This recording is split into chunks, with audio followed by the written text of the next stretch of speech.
Don't let the Russophobes make hooliganism a geopolitical football. Neil Clark is a journalist, writer, broadcaster and blogger. He has written for many newspapers and magazines in the UK and other countries including The Guardian, Morning Star, Daily, and Sunday Express, Mail on Sunday, Daily Mail, Daily Telegraph, New Statesman, The Spectator, The Week, and The American Conservative. He is a regular pundit on RT and has also appeared on BBC TV and radio, Sky News, Press TV and The Voice of Russia. He is the co-founder of the Campaign for Public Ownership at Public Ownership. His award-winning blog can be found at www.neilclark66.blogspot.com. He tweets on politics and world affairs at neilclark66. The news that a Liverpool supporter had been brutally attacked by Roma fans did make the papers, but just imagine the reaction if the assailants had been Russian.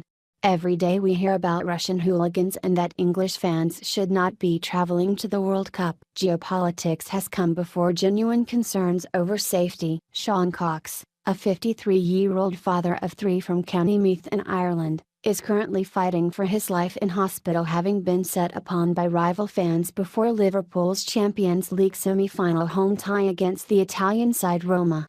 2 men in their 20s have been arrested on suspicion of attempted murder. Furthermore, another 7 Roma fans are being held for various offenses which took place at Tuesday's match. Read more. 2 Italian fans arrested on suspicion of attempted murder of Liverpool fan after pre-game clashes. The sickening assault on Cox is a reminder of how football hooliganism remains a serious international problem. Yet to hear some people talking, you'd think that Russia is the only country in the world where fans are in danger. In fact, Russia has done much to clean up its act in recent years, particularly since the violence in Marseille between Russian and English fans at the 2016 European Championships, which left 2 England supporters in comas. Penalties for causing trouble in and around grounds could, depending on the violation, lead to up to 15 days of administrative arrest and a maximum of a 7-year ban from attending sporting events. There is usually a big police presence around the stadia at major games,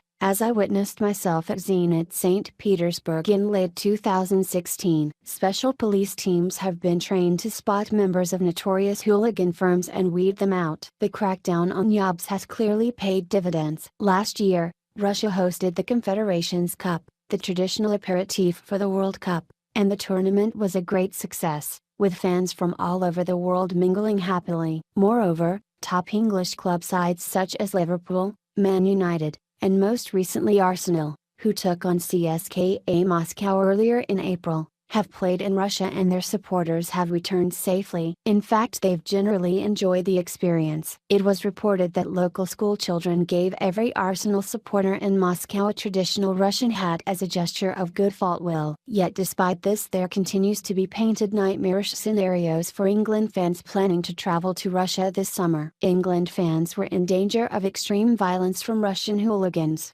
the National Football Policing head Mark Roberts told the Daily Telegraph, even though he admitted that the Russian state authorities had given reassurances on security. This month, Rupert Murdoch's son declared that web football forums and social media in Russia are awash with sinister threats and images showing thugs training for the bloodthirsty battle ahead. 2 days ago, The Guardian joined in, with a long read on the rise of Russia's neo-Nazi football hooligans. It begins with the words, "The day that Denis Nikitin, a Russian neo-Nazi who claims he once kept a framed photograph of Joseph Goebbels in his bedroom, took part in his first street fight, his mother made him a packed lunch." During the past 12 years, the Moscow-based MMA fighter has become a rising star of the far right, after brawling his way up through the ranks of one of Russia's top hooligan firms.